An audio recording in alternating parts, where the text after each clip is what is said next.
I'm Michelle, a modest office worker at a medium-sized company. I met my husband Kyler through work 2 years ago, and we hit it off right away. We started dating without knowing much about each other, but we had a good time. We made time for dates and gradually got to know each other better. I couldn't deny that I started to see him as a good person. He was kind and gentle, always attentive to my needs and concerns. I felt like I could be happy with him. We didn't take long to feel this way, and he proposed after just 4 months of dating. Thanks to a stable job at a big corporation, the engagement ring he gave me had a sparkling diamond that left me mesmerized. I accepted his proposal, and we quickly found a place to live together and started planning our wedding. I was looking forward to a grand wedding, but Kyler wanted to keep it small. In the end, we had a modest ceremony with just close family and friends. It's been almost 3 years since we started living together. I'm now 26, still working, and we don't have kids yet. I wanted to work a bit more, and Kyler wasn't keen on having kids either. Well, I took it positively, thinking it just meant more time for the two of us. But I was starting to want a child.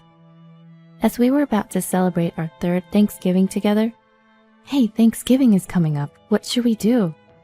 I asked Kyler, who was engrossed in his phone. He gave a non-committal, and said nothing more.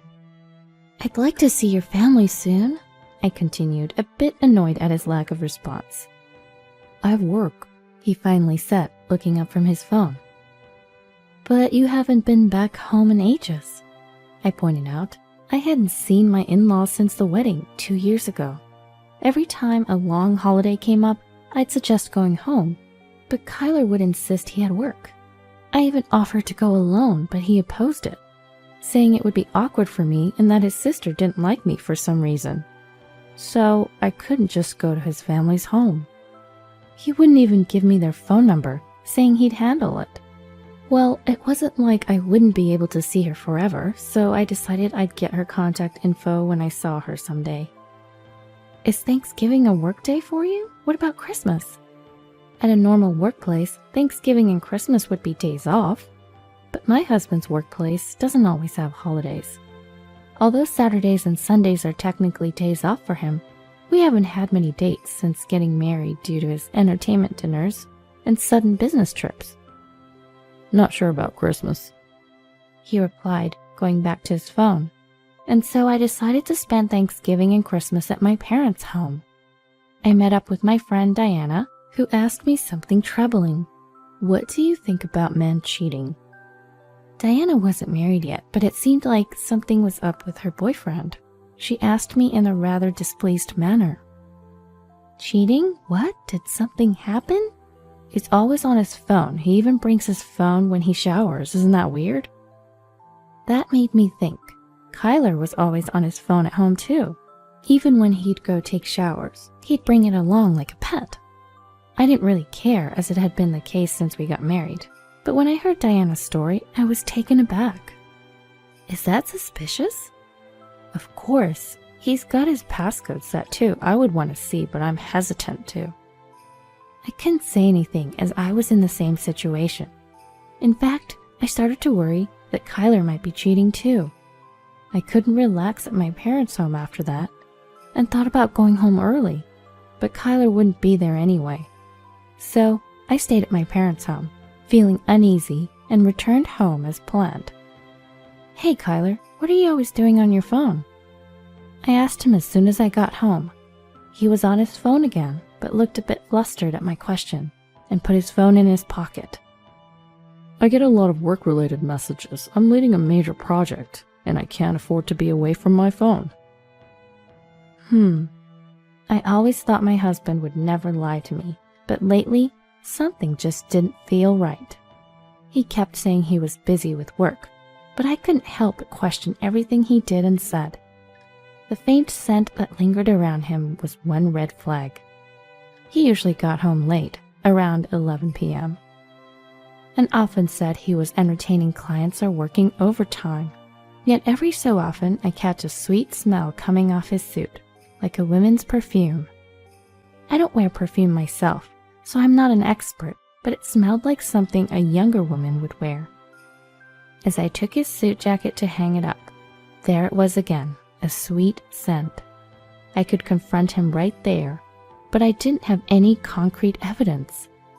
Afraid of making him dislike me, I suppressed the growing doubts and worries in my mind. But then an opportunity came along. He forgot his phone on the dining table while showering. As I sipped my homemade herbal tea, I glanced at his phone. It'd be easy to look now, but if he found out, he could lose trust in me. I was torn. I wanted to clear my suspicions, but if he really was cheating, I may not recover from the shock. Various thoughts flooded my mind as I looked at that phone. Suddenly, it buzzed with a notification. Startled, I took a peek. It was just a message alert, but the content wasn't displayed. I couldn't see the content because he set it so it doesn't show up. I reached for his phone, making sure he had not come out of the shower yet. I held my breath as I moved my fingers to open the phone, but it was locked. Of course. Everybody locked their phone. I was annoyed, but also relieved as I went to put the phone back. Then it buzzed again, this time an incoming call. The screen read, Gabriella. Who was Gabriella? I didn't recognize the name, but I knew I could still answer it even though it was locked. I naturally slid my finger across the screen and put the phone to my ear. Hello, Kyler. Is this a good time? The voice on the other end was a young woman. I got even more nervous. Kyler's in the shower right now. What? Who is this? I told her he couldn't talk, and her voice changed. It got lower and colder. I'm his wife. This is not good. She hung up after saying just that. What did not good mean? I put the phone back on the table. It was clear. He was cheating, and probably with Gabriella. But I didn't have proof to confront him. I looked at his phone on the table, pondering, what did this mean for me? More importantly, what's the right thing to do? Should I get angry? Should I cry? Should I pretend I don't know? No, pretending is off the table now. I did answer the phone after all. Oh, there it is. Lost in thought, I didn't notice him come out of the shower. I caught my husband reaching for his phone and looked at him. Was he checking something or typing a message? It was hard to say. Gabriella called. When he heard this, he stopped what he was doing and looked at me. Oh, did she? The moment our eyes met, he averted his gaze and started fiddling with his phone again. Normally, he'd sit next to me after a shower to have a beer, but not this time. He seemed like he was about to leave. Wait, can we talk for a second? I stopped him with a smile and gestured for him to sit. What about? He stayed put, but didn't come closer. Who's Gabriella? A coworker. I bet she's cute. She sounds like it from her voice. Hearing this, he turned his surprised eyes toward me. How would you know? I answered the phone. What? As I continued speaking cheerfully, his face transitioned from surprise to what looked like anger. He stopped towards me and pulled my hand. What's the big idea answering my call like that? I had never heard my husband raise his voice like that before. Though taken aback by his sudden change, I knew I couldn't back down. I stood up, looked him in the eye, and asked, What's your relationship with this Gabriella person? We'd never had a fight since we met. Maybe that's why he looked surprised for a moment. She's just a coworker. His voice softened, and he sat down on a nearby chair. I sat back down too. I couldn't press him further at this point. I'd have to gather evidence later. Just then, his phone rang again. Another call? I asked, noticing his troubled expression as he looked at the screen.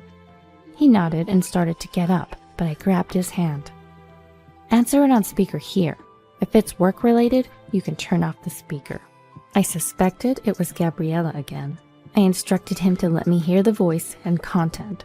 He sat back down and reluctantly answered the call. Kyler, what was that message about? The voice from the speaker was his mother's. So it was his mom. I felt a bit relieved. But he didn't respond, his face turning pale. I nudged him to continue the conversation, but he remained silent. Are you listening? What's this about Rochelle being dead? Tell us where to go. Your father and I are coming to see you right now. His mother raised her voice, frustrated by his silence. I was shocked. What's going on? I'm right here. I looked at my husband, who was trembling, gripping his phone. I'm alive. A moment of silence followed. What? Rochelle, what's going on? His mother sounded just as confused. I was equally puzzled. Why did she think I was dead? What's going on? Kyler texted me saying you passed away and that he'd handle the funeral alone and that I didn't need to show up. This made no sense. Was it a spam text or something? I briefly thought. But Kyler's trembling suggested he actually did contact his mother. I'm coming over tomorrow. His mother, still confused but seeing no other way to proceed, hung up. I asked my husband for an explanation, but he said nothing. Fortunately, it was still Thanksgiving break, so I was going to be home. I didn't know he was working, but I told him to take a sick day if he had to, and I went to our bedroom. He didn't come to the room that night, and it seemed like he slept on the couch. The next morning, I woke him up, made breakfast as usual, and we waited for his mother. He didn't say a word and looked scared the whole time. He didn't touch his phone either. I didn't bring up his behavior and quietly waited. Around noon, his mother arrived. Kyler's father was with her, carrying lots of bags. I greeted my in-laws warmly, and they reciprocated with smiles, handing me the bags and explaining they were gifts. There were homemade treats from his mother, famous sweets from a local shop, and lots of cakes. We chatted about trivial things for a while, but Kyler didn't join in, shrinking in a corner. I couldn't ignore it any longer. I made tea for my in-laws, pulled my husband by his shirt to sit next to me, and sat down. What's going on, Kyler? My father-in-law finally broke the awkward silence, looking exasperated at my husband and I. My husband flinched at his voice, lifting his downcast face to look at him. But he quickly looked down again, as if terrified by his father's expression. Spit it out. My father-in-law raised his voice, and my husband started to explain in a shaky voice. Based on my husband's account, he met Gabriella through work shortly after we got married. Initially, they were just colleagues, but things changed when they started working closely on a project. Gabriella confessed her feelings for him. He told her he was married, but she was okay with it, so they started dating. They were together for a little over 2 years. He said all this happened shortly after we got married. At first, he thought it was just a fling, but he started to fall for Gabriella. He considered divorcing me to marry her, but realized he'd have to pay a hefty settlement if he admitted to cheating. So he tried to make my in-laws dislike me, thinking I'd initiate the divorce. He even spread rumors about me to my in-laws and his sister. But my in-laws never showed any signs of disliking me, and I didn't seem to be bothered by it. So he thought about cutting ties with me and paying the settlement. So he told his parents that I had passed away. My in-laws and I were dumbfounded by his foolishness. You're unbelievable. I'm so sorry, Rochelle, about our poor son. My mother-in-law apologized, holding back tears. I told her to look up, and then she looked at my husband. Kyler was visibly shaking, his face pale. If you're willing to pay the settlement, I'm okay with a divorce, I told him, smiling. At that moment, my father-in-law landed a punch on my husband's head. You idiot! Break up with her right now. You've lost your freedom. Go home. My husband was too stunned to resist. Kyler was frightened by my father-in-law's furious behavior, and it looked like he was about to burst into tears. I couldn't help but laugh a little. We'll take responsibility for the settlement, my mother-in-law said, tears streaming down her face. I wrapped my arms around her and smiled at her. Don't worry about it, I reassured her. After hearing all this, staying together seems foolish. I have a job and we don't have kids. I'm sorry I couldn't be a better wife, I said to my mother-in-law, after hearing about my husband and immediately losing interest. My in-laws apologized to me over and over again and left the house, dragging my reluctant husband. We divorced shortly after. I claimed a hefty settlement and kept the house. A few days later, I got a call from an unknown number. It was my sister-in-law. Apparently, she had also been misled by Kyler, and that was why she never tried to get to know me. It turned out, both my sister-in-law and I had no hard feelings about each other ever, and she wanted to reach out to me. She wanted to be friends, even though we were no longer sisters by marriage. She said she wanted to meet up. So I agreed to meet with her and ended the call. A few days later, I saw my sister-in-law for the first time since the wedding. We both were happy to catch up, and we quickly became comfortable with each other after chatting and hanging out. From that day on, we stayed in touch and became good friends. She even filled me in on my ex-husband's situation. Apparently, Gabriella had no intention of marrying him. She was just using him for financial support. When I found out, she started making plans to cut ties with him. And apparently she dumped him pretty quickly.